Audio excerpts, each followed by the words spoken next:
Fala galerinha do YouTube, tudo belezinha com vocês? Meu nome é Albiratan Rodrigues e sejam mais uma vez bem-vindos ao canal Apicultura, o canal que valoriza a literatura. Muito bem, até rimou, olha. Gente, eu trago neste segundo vídeo aqui do canal, mais um vídeo tutorial, mais uma aula, que no caso é a segunda aula, sobre como escrever bem.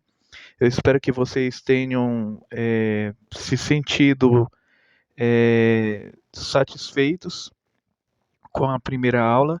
Eu sei que eu falo mais do que um homem da cobra, como diz minha mãe, mas é porque eu gosto de falar, gente. Esse assunto é muito bacana, é muito legal para mim. Eu agradeço desde já quem assistiu. Quem não assistiu, dá um pulinho lá no canal. É, é, assiste a primeira aula porque é uma ótima iniciativa.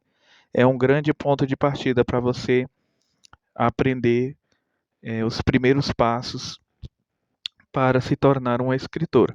É claro que eu não posso partir para o avançado, ou seja, para a parte já do Word e outros programas de edição de texto, porque já é uma parte bastante avançada. Então eu quero falar de forma descontraída e criativa sobre como se tornar um escritor, como escrever bem, o que se deve fazer e também o que não se deve fazer, beleza?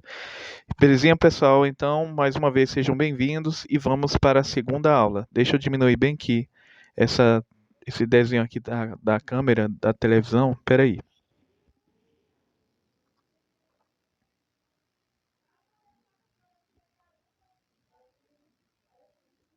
Pronto, pessoal. Então, nós vamos para a segunda apresentação, que são os slides do PowerPoint.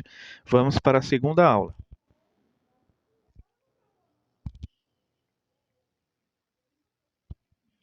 Vamos para a aula de número 2. No vídeo passado, no vídeo passado eu deixei os slides na horizontal. Dessa vez eu vou deixar na vertical mesmo, porque vai ficar melhor para vocês. Se for possível, como a maioria das telas está em branco, eu vou procurar algum lugarzinho para deixar essa televisãozinha aqui com a câmera que mostra a câmera do meu celular. Vou deixar ativo. Se eu achar que é melhor sem exibir a minha imagem, aí eu desativo a câmera do meu celular, belezinha, pessoal? Estão preparadas, crianças? Vamos lá para a segunda aula.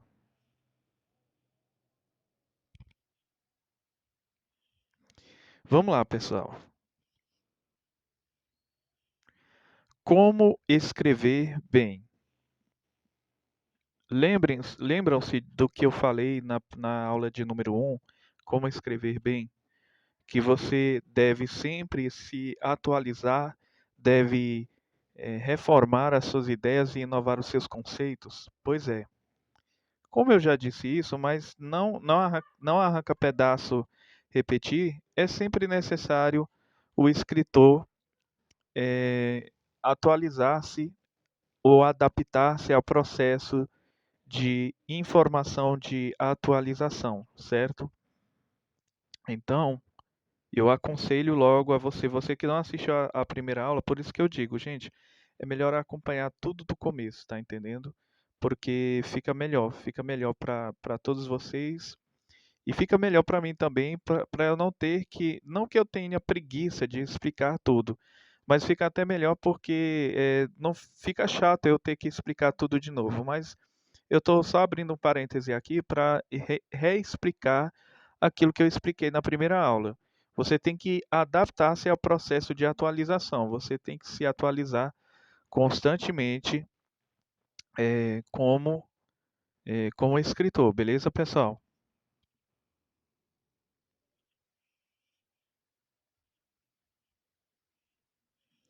Passo um: desenvolva sua própria teoria.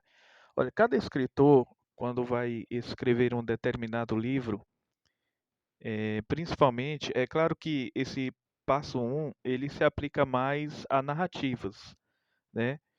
Porque você vai criar um livro científico, você vai ter que pesquisar, você não pode, você pode até criar sua própria teoria, mas você tem que ter embasamento teórico, tem que ter embasamento científico para você não ser motivo de chacota, não se tornar motivo de zombaria, certo, gente? Então, seja livro de romance, seja dark fantasy, que é fantasia sombria, seja crônica, seja LGBT, seja qual for o gênero, seja terror, suspense, você tem que criar a sua própria teoria. Eu vou citar um exemplo aqui, o autor de Death Note, né? Para quem aí é fã de anime já sabe muito bem que a teoria de Death Note, né, o bloco da morte, é uma teoria muito complexa, tá entendendo? É uma teoria muito bem elaborada, tá entendendo? Se o autor de Death Note copiou de algum filme, porque antes do Death Note ser produzido, já havia um filme norte-americano chamado O Caderno do Diabo. E era um caderno que você fazia um pacto com uma entidade, o demônio, mais precisamente o diabo, e todo nome de qualquer, o nome de qualquer pessoa que você escrevesse no caderno, essa pessoa morreria. Eu nem me lembro mais como foi que terminou o filme, mas é um filme bem interessante, porque apresentou uma teoria bem diferente. Então eu acredito, isso é apenas teoria minha, viu, gente? É apenas um pensamento meu. Eu acredito que o autor de Death Note bebeu um pouquinho dessa fonte aí, digamos assim. É, eu acredito que ele copiou um pouco desse filme, talvez, né? Mas talvez, da mesma forma que ele pode ter copiado de algum filme, ele pode ter tirado isso da cabeça dele, entendeu? Ter criado essa própria teoria, certo? Então eu digo para você, desenvolva a sua própria teoria. Você vai criar uma teoria. O que é uma teoria? Teoria é um pensamento defensável, em outras palavras. É uma linha de pensamento que você vai defender com unhas e dentes. Você vai defender com tudo aquilo que você é, com tudo aquilo que você tem. Não é? Agora você precisa se ater direitinho à teoria que você vai elaborar. Você tem que ter cuidado porque a maioria das teorias, eh, se- principalmente as científicas, elas têm um pouco de refutação. As ideias são refutáveis, porque você pode discordar no campo das ideias, no campo da ciência. Você pode discordar, assim como, por exemplo, a teoria da relatividade é uma teoria refutável, não é? A teoria, perdão, da evolução das espécies é uma teoria refutável, não é? E por aí vai, toda teoria pode se tornar refutável, certo? Então, desenvolva a sua própria teoria. Tenha cuidado para não deixar nenhum furo, gente. Tenha cuidado para não deixar nenhum furo. Por exemplo, eu desenvolvi uma teoria para o novo livro que eu vou escrever, que é o livro Eleven, que eu só escrevi o prefácio e fiz a capa. Eu criei, perdão, uma teoria muito bizarra para o livro. Só que aí é claro que é refutável porque é no campo da ficção, é dentro da ficção científica, certo? Mas aí é como se diz, tem que ter cuidado, gente. Tem que ter cuidado com aquilo que você vai elaborar. Porque pode se deixar algum furo. Existem leitores que são rasos e existem leitores é, que são muito, que não devem ser subestimados. Leitores que são muito críticos, entendeu, gente? Então você precisa ter cuidado com essa, quando você vai entrar, porque isso aí é uma mina, é um campo minado, tá entendendo? A teoria é um campo minado. Você tem que ter cuidado com aquilo que você vai elaborar, certo? Vamos para o próximo slide. Passo 2: crie um bloco de anotações para acompanhamento da sua narrativa.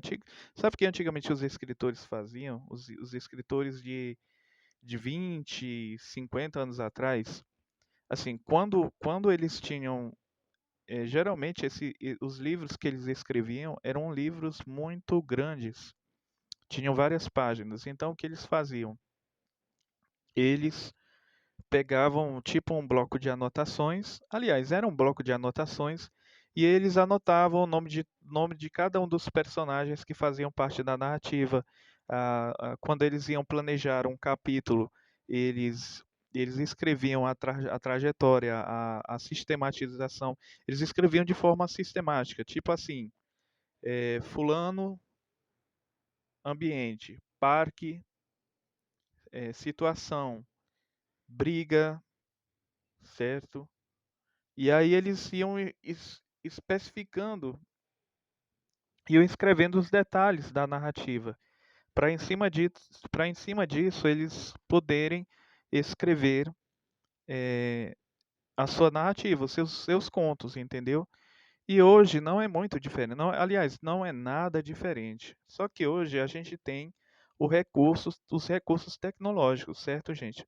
A gente tem o recurso da tecnologia. Então a gente usa um bloco de notas, né? A maioria dos celulares, smartphones e iPhones, a maioria, se não todos, mas a maioria já vem com um bloco de notas que faz parte, perdão, que faz parte da configuração padrão do celular, certo? O bloco de notas já faz parte da configuração padrão. É o que a gente chama de aplicativo de fábrica, já vem da configuração de fábrica, certo? Mas aí, esses aplicativos que já vêm do celular, eles não são os mais recomendados. Por quê? Porque a Play Store, que é a loja de aplicativos, conforme você sabe melhor do que eu, a Play Store, ela está cheia de aplicativos gratuitos, profissionais e que tem uma interface muito bonita, uma aparência muito bonita e que dá para trabalhar com eles, entendeu, pessoal? Então, dá para você, deixa eu distanciar mais aqui a câmera, dá para você trabalhar sim com esses aplicativos. Tem um aplicativo que eu posso te recomendar, assim na lata, é o Clevenote. Clevnote, Clevenote, né?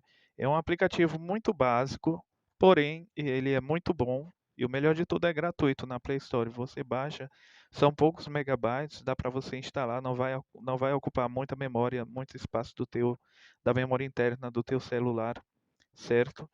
E para mim, todo escritor tem que ter um bloco de notas, que é o bloco de anotações.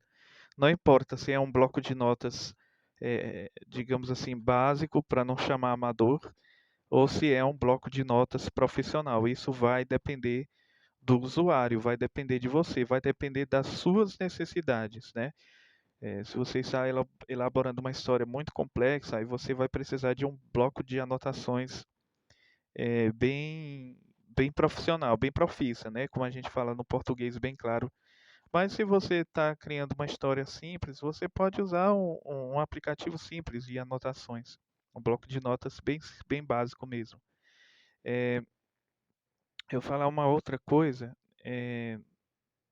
você pode utilizar os recursos antigos também. Você pode usar uma folha A4, pode usar um caderno, um diário, um bloco de anotações, qualquer recurso que tenha que seja de papel, certo? Acho que até o papelão você pode usar para anotar essas coisas, mas isso é brincadeira. Você pode usar um caderno, um bloco de anotações, um diário, não é? Você pode utilizar o que você achar melhor para você escrever, porque vai ficar melhor. Porque assim, o celular, alguém pode roubar o teu celular. Não que eu esteja desejando o mal para você, não é isso.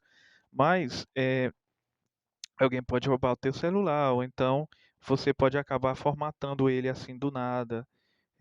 Acidentes acontecem, gente. Esses acidentes acontecem e é necessário a gente estar prevenido. Por isso que eu recomendo, o que é que eu recomendo, gente? É você ter anotado no papel e ter anotado, digitado no celular também. Ter as duas versões. Mas aí, como criar uma coisa chamada armazenamento em nuvem, ou seja, tem o Google Drive que já te oferece, quando você cria uma conta, O Google Drive já te oferece 15 gigabytes, o que é muita coisa mesmo para você armazenar seus arquivos. Tem também o Terabox, que te oferece 1 terabyte gratuito. E você pode baixar o aplicativo, criar sua conta e pronto, você vai armazenando os seus blocos de nota. E, gente, o que é 320, 50, 100 kbytes diante de 1 terabyte, né? Dá para armazenar muita coisa, entendeu? Sem falar que dá para você armazenar os seus livros, né, gente? Então, sempre anote as suas ideias para você planejar melhor a sua produtividade de escrita, viu, gente? Passo 3: lembre-se dos pontos principais de cada capítulo do seu livro.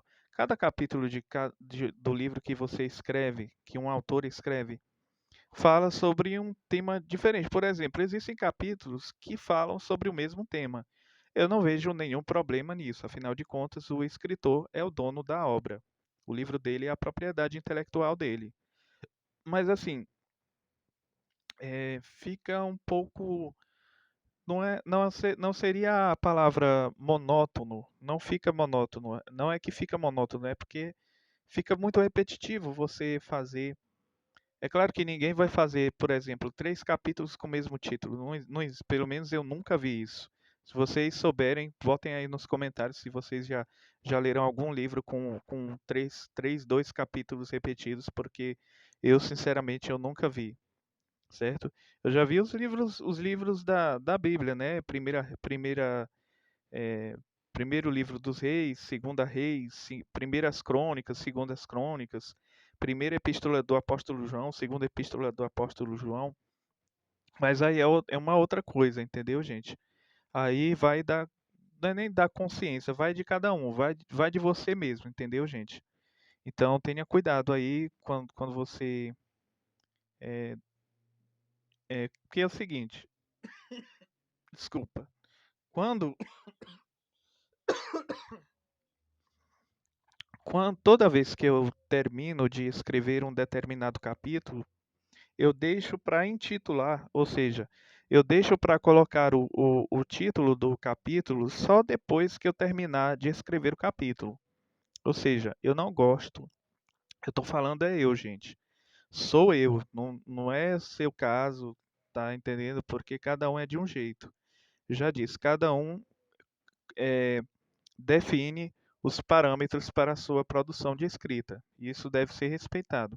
Mas eu particularmente, eu eu deixo para colocar o título do capítulo de, somente só depois que eu termino, entendeu? Mas aí se você quiser colocar o,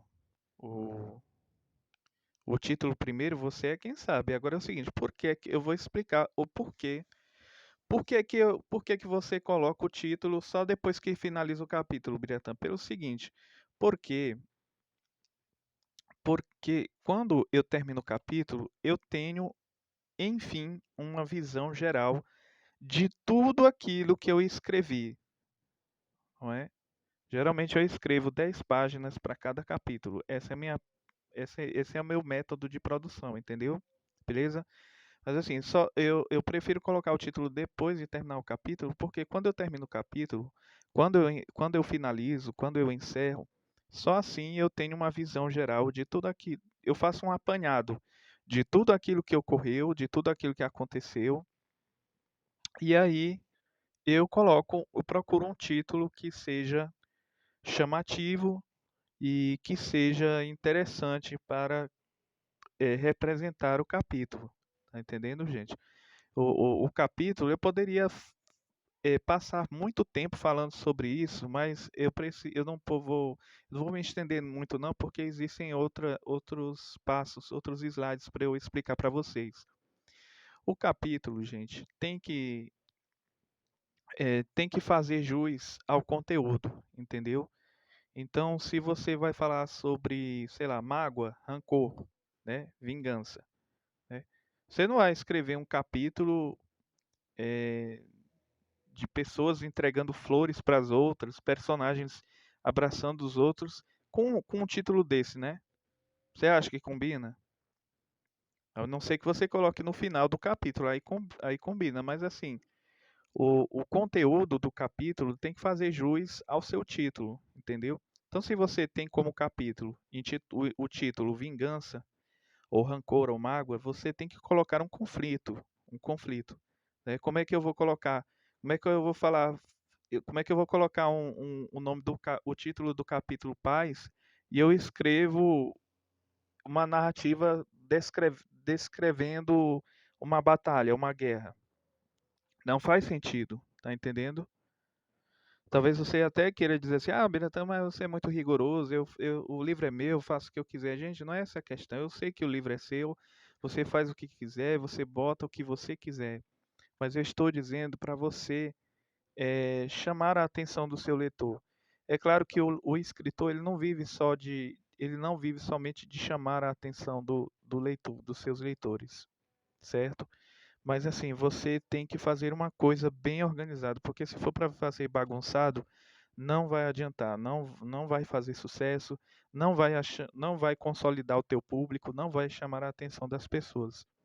Então, tem que fazer jus ao título. O conteúdo tem que combinar com o título do seu capítulo. Beleza, pessoal?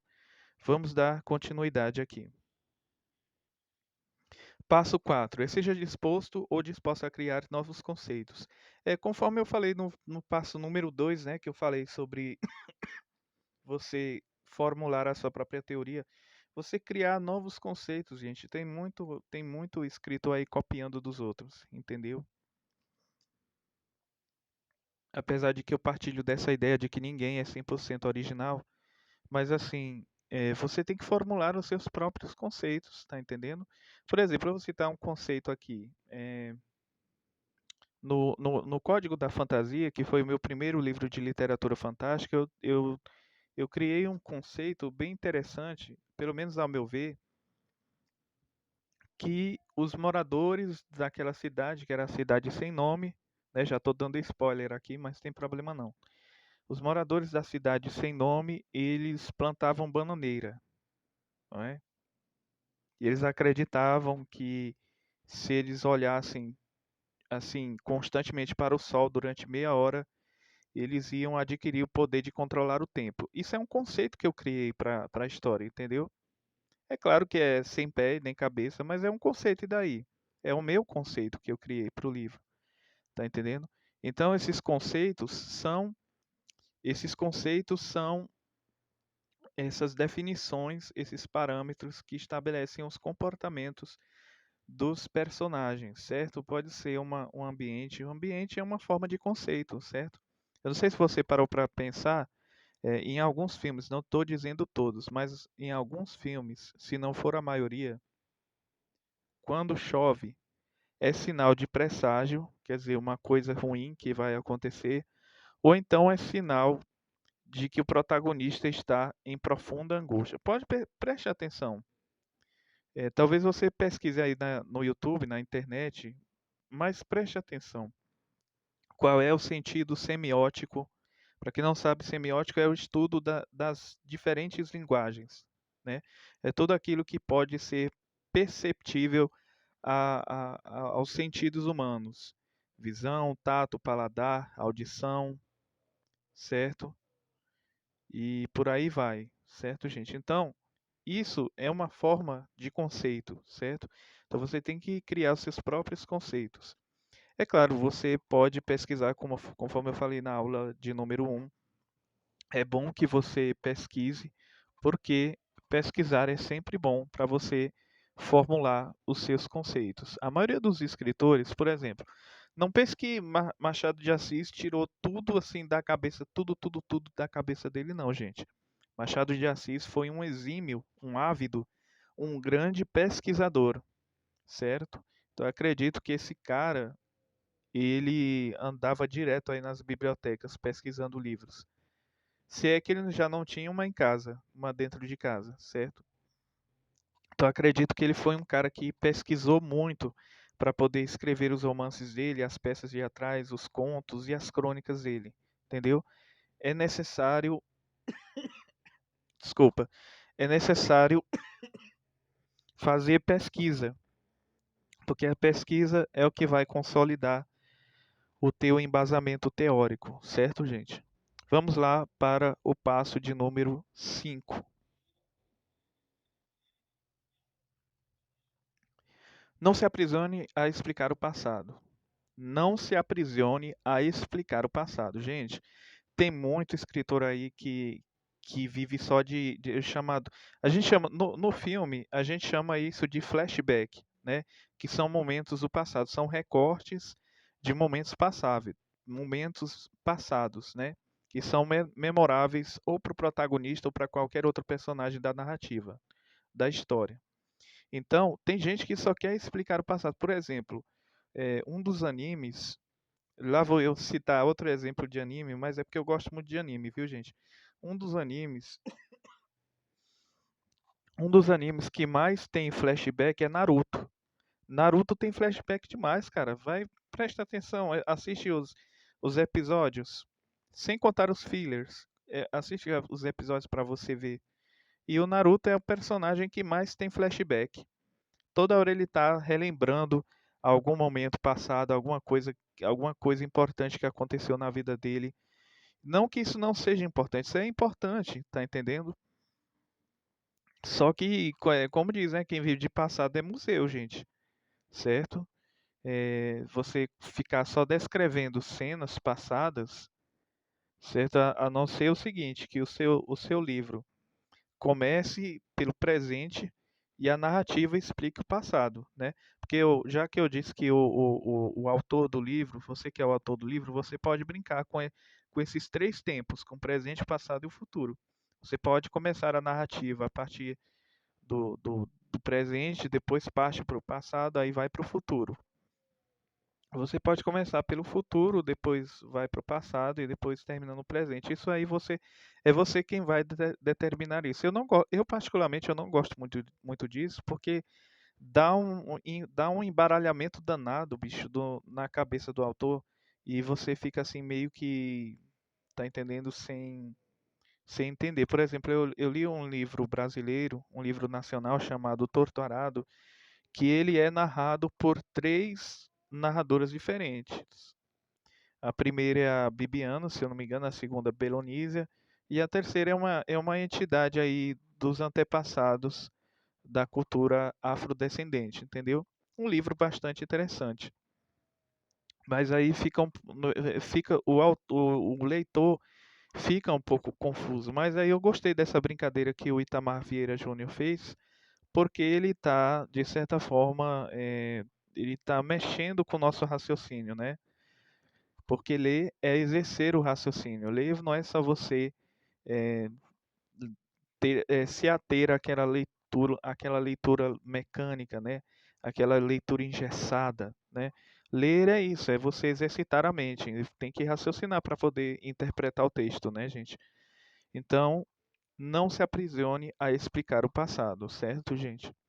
Você pode até explicar o passado assim em, em um, dois, três capítulos, mas você passar 5 capítulos, escrever 5 capítulos só,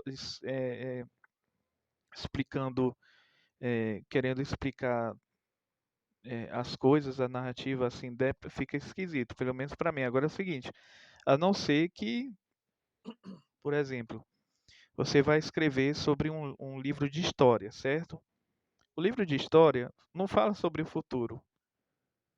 Pode até falar sobre o presente, mas geralmente os livros de história, eles narram o passado. Eles falam de acontecimentos, fatos verídicos que se sucederam no passado, há vários anos atrás.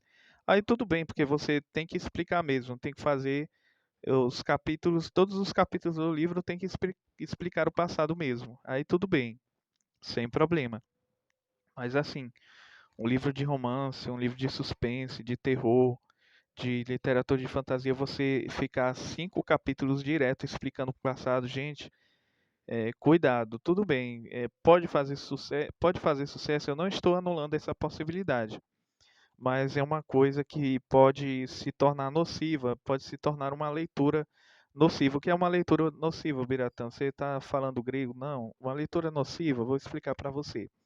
É aquela leitura que faz com que o leitor se canse e deseje ler um outro livro, tá entendendo?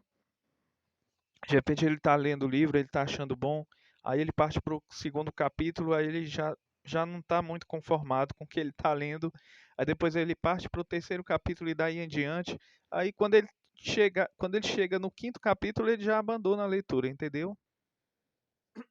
É necessário ter cuidado com isso, viu, gente? Se apegar só ao passado. Cuidado, gente. Cuidado mesmo. Cuidado, porque isso pode ser nocivo para você e nocivo também para o leitor, beleza?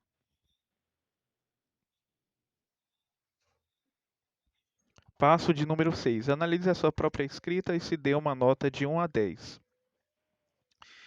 Talvez você pergunte para você mesmo, Biratã, mano, como é que eu vou me avaliar se eu sou um escritor amador? Gente, a primeira pessoa que tem que se aprovar é você mesmo. A primeira pessoa o primeiro leitor que tem que aprovar você é você mesmo, caro escritor, meu nobre escritor, minha nobre escritora. É você mesmo, é você mesma, entendeu? Ninguém melhor para te motivar do que você mesmo. É isso, é tu mesmo. És tu, tá entendendo? Você tem que se motivar, você tem que, que, que perceber-se dentro do contexto literário, certo? Então, depois que você escrever, terminar um capítulo, leia aquele capítulo e se dê uma nota de 1 a 10, ou de 1 a 100, sei lá, de 10 a 100, de 100 a 1000, certo? Se dê uma nota assim, gente, porque talvez você perceba, só assim você perceba a sua evolução dentro do contexto de produção, da produção literária.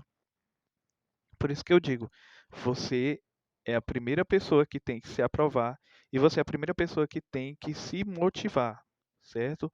Se você não acredita naquilo que você escreve, cara, você está num abismo muito profundo, viu? Porque eu acredito, você pode, sei lá, até fazer sucesso. Você tá que nem aquele personagem lá do livro A Culpa é das Estrelas, o Peter Van Hout, que escreveu o livro, fez sucesso, mas acabou abandonando a carreira literária, se tornou um alcoólatra, se tornou uma pessoa vulgar, fútil, banal, certo?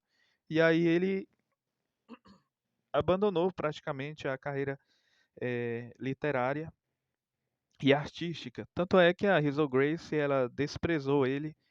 Assim que ela conheceu ele pessoalmente, ela percebeu que ele não passava de um cara vulgar, tá entendendo? Então, analise a sua escrita e se dê uma nota de 1 a 10. Depois que você fizer isso, vai enviando os teus capítulos, aquilo que tu escreveu, para o teu público. Envie para as pessoas dos grupos de WhatsApp, das redes sociais, do Twitter, do Instagram. Compartilhe no LinkedIn. Compartilhe onde você quiser, entendeu? Beleza? Coloque lá, certo? Compartilhe, certo? É necessário compartilhar. Tem gente que é muito egoísta, gente. Tem gente que quer vender o livro, só quer vender o livro e não quer fazer nenhum esforço, só quer o chamado venha a nós o vosso reino, mas seja feita a tua vontade e não quer nada, né? É assim, tem gente que é assim. Eu era assim, tá entendendo? Só queria vender o livro, mas não queria compartilhar uma estrofe de nenhum dos meus capítulos, uma estrofe sequer do meu livro. Aí eu fui percebendo que a gente tem que dar a cara a tapa, que a gente tem que pedir a opinião das pessoas, que você não é a única peça do tabuleiro de xadrez, que você não é o único grão no meio da praia, o único grão de areia. Você tem que se perceber como ser humano, como escritor, perceber que você não é o dono da verdade, certo, gente? Uma coisa é você disponibilizar o teu livro de forma gratuita, outra coisa é você vender o seu livro, mas para isso você tem que você tem que dar alguma coisa para ter um retorno. Tem que dar alguma coisa em troca para ter um retorno. O que acontece, gente, é que a gente vai entrar em outra questão que é muito ampla, é a questão da pirataria. Devido o Brasil ser um dos países, se não for o país que mais compartilha pirataria, nós acabamos nos atendo a essa cultura nociva do 0800, sabe que é 0800, gente, tudo de graça, entendeu? A gente vê na internet, tem filme de graça, tem livro de graça, tem música de graça, certo? Tem episódio de podcast de graça, tá entendendo? Por exemplo, à medida que você está assistindo esse vídeo do YouTube, você não é de graça não, sabe por quê?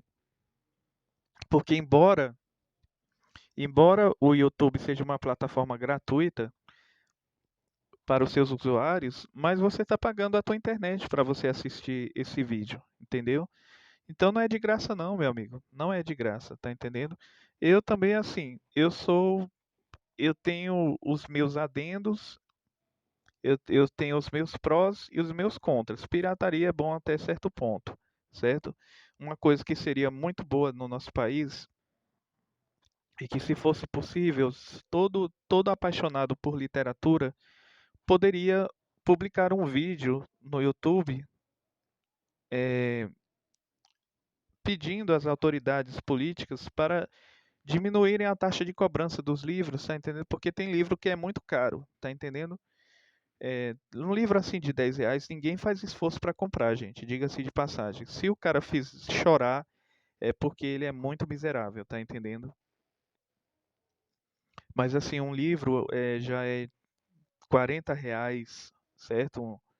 R$ 50, todo mundo já acha caro. E se for 70, aí é que é caro mesmo, é que ninguém vai querer comprar. Por exemplo, eu vi 3 volumes de um livro que me parece ser muito bom, que é um livro Histórias de Niná para Garotas Rebeldes.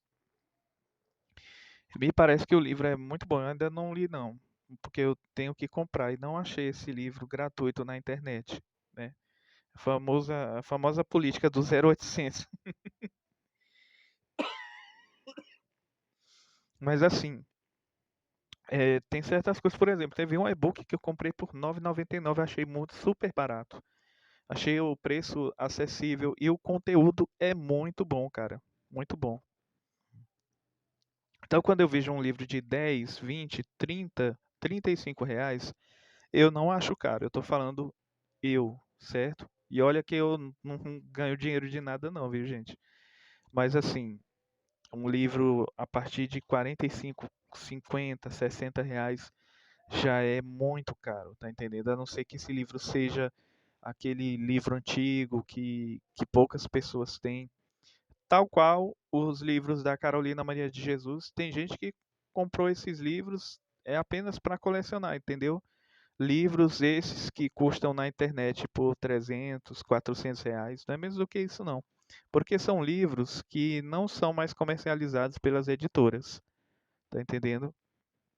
Então, gente, voltando aqui ao assunto, analise a sua própria escrita e se dê uma nota de 1 a 10, belezinha? Passo de número 7. Seja ciente de que nem sempre o protagonista ou a protagonista deve estar presente em todas as ocasiões e circunstâncias. Gente, se tem uma coisa. Ó, lá vou eu citar anime de novo: Saint Seiya, Cavaleiros do Zodíaco, CDZ. Quase todos os episódios o Seiya tá aparecendo, gente. Isso é chato. Tá entendendo? Não tem um desenvolvimento do. E quando tem um desenvolvimento dos personagens. Quando os outros personagens vêm se desenvolver para ficarem mais fortes e mais poderosos, é só depois que o personagem principal, protagonista do anime, já se aperfeiçoou. Isso é chato, gente. Quer dizer que o protagonista tem que se aperfeiçoar, ficar mais forte primeiro para depois os outros ficarem mais fortes. Não pode acontecer o inverso, não. Isso é chato, gente. Isso fica muito chato, tá entendendo? E eu sou contra essa ideia de centralizar, colocar no centro. É claro, se é protagonista é porque é os, digamos assim, é o mais importante, né, da saga, da crônica, do romance. Por isso que se chama protagonista, né, gente? Mas assim, não quer dizer que vai ser o preferido do leitor. Às vezes, por exemplo, eu enviei o primeiro volume da saga O Nome do Mal para alguns amigos meus. E teve um amigo meu, o Marcos Coelho, que é um grande amigo meu, ele disse que gostou mais do personagem misterioso que fala da cabine telefônica, no telefone, entendeu? Disse que gostou mais desse personagem. E ele disse, ele foi sincero comigo. Olha, a protagonista, ela é muito chata. Ela é uma chata de galocha. Aí eu falei, calma, Mascoelho, é porque tem que relevar, porque é uma criança ainda, tem apenas 12 anos, ela está em processo de desenvolvimento e amadurecimento. Mas aí é a opinião dele, eu não posso, quem sou eu para mudar a opinião dele? Tá entendendo? Então, o protagonista não é sinônimo de o mais importante, certo, gente? Às vezes você vai gostar mais de outro personagem. Eu poderia citar várias e várias outras histórias, novelas, séries, que o protagonista não é o mais interessante. Pelo menos para mim, não. Tá entendendo? Por exemplo, Mega Man. O Mega Man, a gente sabe que o protagonista é o X, né? Que é aquele personagem, um robozinho azulzinho. Só que tem muita gente que prefere mais o Zero, porque ele é mais assim, tem um cabelão de roqueiro, tem aquela espada, o sabre Z, né? Tem gente que gosta mais do Zero, entendeu? Porque ele é mais assim, radical, né? Mas aí, como eu tô falando, pessoal, isso aí vai do gosto de cada um, entendeu? Vai do bom senso de cada um, beleza? E seja ciente de que nem sempre o protagonista ou a protagonista deve estar presente em todas as ocasiões e circunstâncias. Por quê? Porque é, isso pode diminuir a qualidade da, da narrativa, pode decair bastante, e muito, a qualidade aí do seu manuscrito, beleza? Passo 8. Estude os seus personagens. Gente, eu sei que é meio esquisito isso que eu estou dizendo, estudar os personagens, mas por quê? Eu não sou. Você, você sabe de uma coisa, você não é só escritor da sua história. Você é o psicólogo os seus personagens são os seus pacientes, porque você vai tratar eles, cada um deles, de um modo diferente, né? Digamos assim, eu sei que pode soar muito pedante que eu vou falar, mas você é o Deus da sua história, entendeu? Entendo o que eu estou te falando. Eu estou falando em sentido figurado. Não estou falando em termos de religião ou de idolatria. Você é o Deus da sua narrativa. Por quê? Porque você pode matar o seu personagem a hora que você quiser, você pode ressuscitar ele a hora que você bem entender. Se você quiser arrancar um braço, você arranca. Se você quiser arrancar uma perna, você arranca. Se você quiser aleijar ele, você aleija. Se você quiser arrancar os olhos desse personagem, você arranca. Se quiser deixar ele cego, mudo, surdo, paraplégico, você pode fazer isso. Tá entendendo? Ainda bem que os nossos personagens. Escritores, vou dizer uma coisa: ainda bem que os nossos personagens não entram pra realidade. Porque se eles entrassem, eu vou dizer de uma coisa: eles iam rasgar a gente no meio. Mas assim, brincadeiras à parte, gente, estude os seus personagens. Não fique só naquela no raso. Não fique só no raso. É necessário estudar os seus personagens para quê? Na intenção de aperfeiçoar a sua narrativa e de aperfeiçoar os seus personagens também. Por exemplo, vou citar aqui um exemplo que, mais uma vez, Cavaleiros do Zodíaco. Cavaleiros do Zodíaco, beleza? Eu vou te perguntar uma coisa que já está na cara, é o óbvio. Vou te perguntar o óbvio. Parece que os personagens envelheceram. O Seiya, o Shun, o Ikki de Fênix, o Yoga. Parece que eles envelheceram. Se você for acompanhar cronologicamente a narrativa do anime, a história, nem parece, bicho. Parece até que eles eram mais velhos no início do anime, quando não tinha aquela qualidade de imagem toda. E parece que eles rejuvenesceram uns 5 anos, uns 10 anos, quando melhoraram a qualidade da imagem. É esquisito isso, cara. É esquisito. Tá entendendo? Então isso fica muito, isso é muito superficial, gente. Isso é muito, essa questão dessa superficialidade é muito nociva. Tem que se atentar para essas coisas, viu, gente? Então, estude os seus personagens. Claro que você não vai, não tem como você fazer igual um psicólogo faz com os seus pacientes, de você colocar os seus personagens num divã e perguntar o que que você gosta, o que é que você não gosta, o que você mais gosta de fazer nas horas vagas. Não tem, porque os personagens eles só falam a partir do momento que você atribui as falas a eles.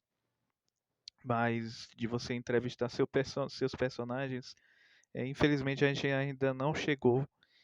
Eu acredito que talvez com esse metaverso, mas aí é uma outra história, entendeu?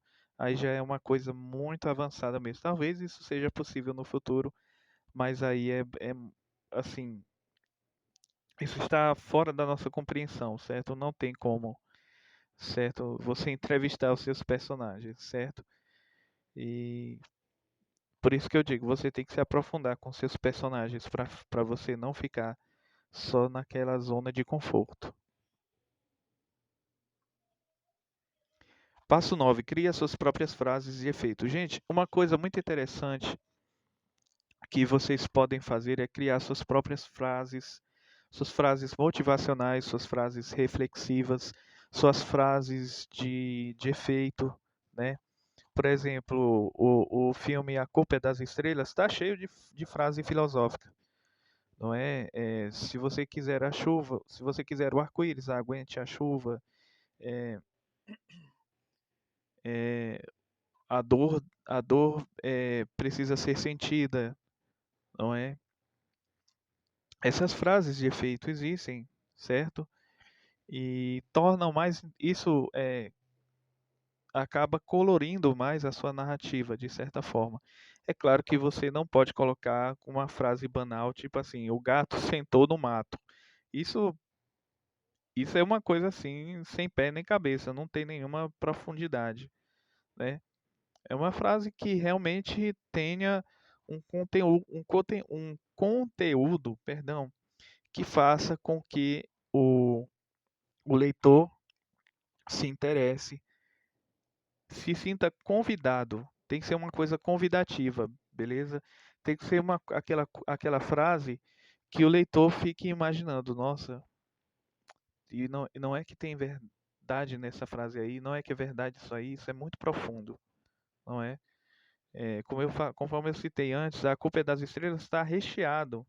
Esse filme está recheado de frases filosóficas. Se você assistir o, o desenho Alice no País das Maravilhas, a versão de 1951, se eu não me engano, 51, 52, se você ler o livro está recheado de frases filosóficas, não é? Se você não sabe para onde vai, qualquer caminho serve. Não é? Às vezes um segundo dura uma eternidade, né? A gaveta da felicidade está cheia de se sentir vazia. Então, são frases essas que nos fazem pensar e repensar sobre a vida. Pensar como deveria ser a vida, certo? O intuito não é só causar. Não é essa coisa de causar. Não é causar. É você colocar a sua. É como se você colocasse as suas impressões digitais no livro. Não é porque, de certa forma, quando você publica uma obra, você está colocando as suas impressões digitais, porque aquilo ali tem muito da tua identidade. Aliás, aquilo tem tudo da tua identidade, porque aquilo ali pode não descrever quem você é na realidade, mas aquilo ali foi tirado do teu coração, da tua mente, né? E foi você quem produziu. Então tem muitos vestígios sobre a sua personalidade, entendeu? Vamos para o último passo, pessoal. Tá acabando a aula aqui, beleza? Passo 10: converse com outros escritores. Por isso que geralmente eu disponibilizo os meus contatos, né, para quem quiser conversar comigo, quiser perguntar alguma coisa dentro das minhas possibilidades, se eu puder responder, eu respondo, se eu não puder responder também, eu não respondo assim, claro que eu não vou ser mal educado com a pessoa que está me pedindo uma dica, que está me pedindo uma informação. Claro que eu, de maneira alguma, eu seria pedante a esse ponto. Aliás, não seria arrogante de maneira alguma. Eu simplesmente diria que eu, infelizmente, não sei, mas que eu posso, se tiver tempo, pesquisar para poder responder depois, certo? Então, converse com outros escritores, perguntem o que eles consideram mais interessante durante o processo de escrita, perguntem qual é a obra predileta, se eles escreveram um livro ou mais de um livro, perguntem aquilo que eles não fariam ao escrever um livro, o que eles as atitudes que ele valoriza em um escritor, para você ir aprendendo, pessoal. Porque o escritor tem que ter atitude. Escrever, o escritor, perdão, o escritor, ele não passa a vida inteira escrevendo. Ele, ele também tem que tem uma vida social lá fora, né? Uma vida social perante a sociedade, né? O escritor tem que ter certas atitudes. A atitude do escritor não é só se sentar em uma mesa e largar o pau a ficar escrevendo horas e horas. Não. O escritor tem outras atitudes, como divulgar a obra dele, postar nas redes sociais, gravar um episódio de podcast, que o podcast está muito em alta hoje em dia. Muitos brasileiros consomem podcast, entendeu? E é sempre bom, é sempre um ponto de partida para quem gosta de criar conteúdo. É muito interessante você falar sobre os seus livros, sobre as suas obras. E eu digo isso não é simplesmente, não é somente pela ambição de você conquistar o seu dinheiro, vender os seus livros, não, mas no intuito de entregar um conteúdo. Às vezes, o teu leitor, ele lê o teu livro, só que ele não entendeu a mensagem por completo. Ele precisa de um complemento a mais. Aí o que é que você vai fazer? Ou então você posta um vídeo no TikTok, ou então no YouTube, ou então grava um áudio que é um episódio de podcast e posta lá, beleza?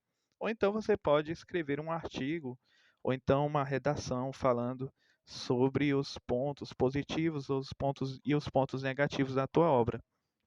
É muito importante que você seja o primeiro a criticar a sua obra. Criticar, gente, não é somente dizer, isso aqui não presta, isso aqui é ruim. Não.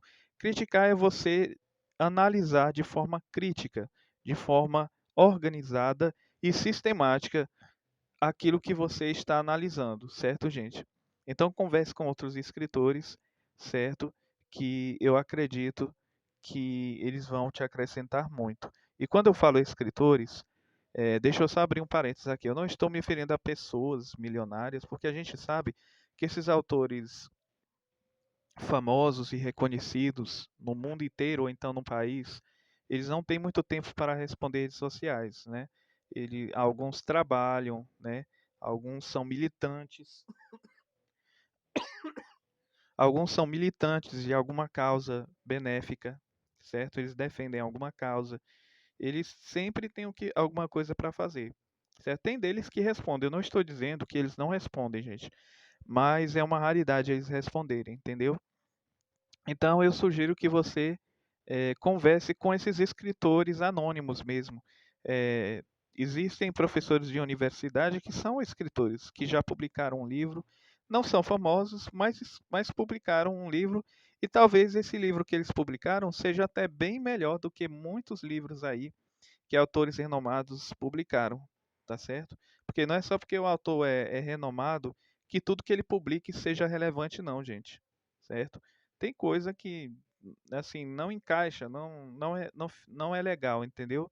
Então eu digo para vocês, conversem com outros escritores. Isso vai agregar bastante na, na carreira de escritores de vocês. E obrigado pela atenção, criançada. Muito obrigado desde já, gente. Deixa eu fechar bem aqui o arquivo PowerPoint. Só um minutinho, viu, gente?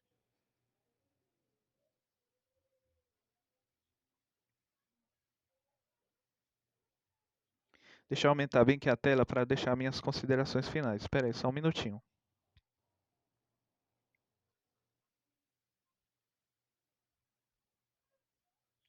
Então, gente, é o seguinte. Muito obrigado por você ter nos acompanhado. Independentemente da tua religião, eu quero que Deus te abençoe profundamente. Muito obrigado de coração por vocês terem acompanhado até aqui. Eu espero que esta aula tenha sido produtiva, gratificante para vocês, certo? Eu procuro falar de uma forma mais simplificada o possível, né? Porque como eu falei no vídeo de número 1, na primeira aula, tem muita gente falando difícil, tá entendendo? E eu não estou aqui para isso. Eu estou aqui para simplificar. Tem coisa que já é complexa demais e é necessário você simplificar no objetivo de ter um alcance maior. É claro que a gente não vai partir para banalidade. Simplificação não é sinônimo de banalização, certo? Se você quiser conversar comigo, eu estarei à sua inteira disposição. Basta me contatar através do e-mail rodriguesubiratã788@gmail.com. Vou repetir. Rodrigues, tudo minúsculo, viu, gente? Rodrigues Ubiratã com N, N de navio. Rodrigues Ubiratã 788 @gmail.com. Ou você pode conversar comigo através do WhatsApp 89999820768. Será um prazer conversar com você. É claro que, infelizmente, eu não tenho, gostaria de ter todas as respostas para suas dúvidas, mas aquilo que eu puder ajudar, eu estarei à sua inteira disposição, viu, gente? E a gente pode bater papo sobre outras coisas também. Não precisa ser precisamente sobre escrita, produção criativa. A gente pode falar sobre livros que você já leu, que eu li, certo? Então, se você gostou, deixa o seu comentário. Eu não vou nem pedir para você deixar o seu like, porque o like não contribui muito. O que eu quero mais é a questão da visualização. E este conteúdo é totalmente gratuito, viu, gente? Se você quiser que eu envie este conteúdo, que eu compartilhe, geralmente essas aulas sobre produção e escrita criativa que eu posto, geralmente eu faço um upload no Google Drive, certo, gente? Então, se você tiver interesse, fique à vontade, compartilhe com quem você quiser. Este conteúdo é totalmente gratuito, livre de direitos autorais. Como eu falei antes, tem vários conteúdos que são infinitamente melhores, certo? São muito melhores. Mas eu procuro entregar o meu melhor para vocês, viu, gente? Beleza, pessoal? Então, muito obrigado desde já. Até o próximo vídeo. E deixem os seus comentários, tá, pessoal? Estou à inteira disposição de cada um e cada uma de vocês. Tchau, pessoal!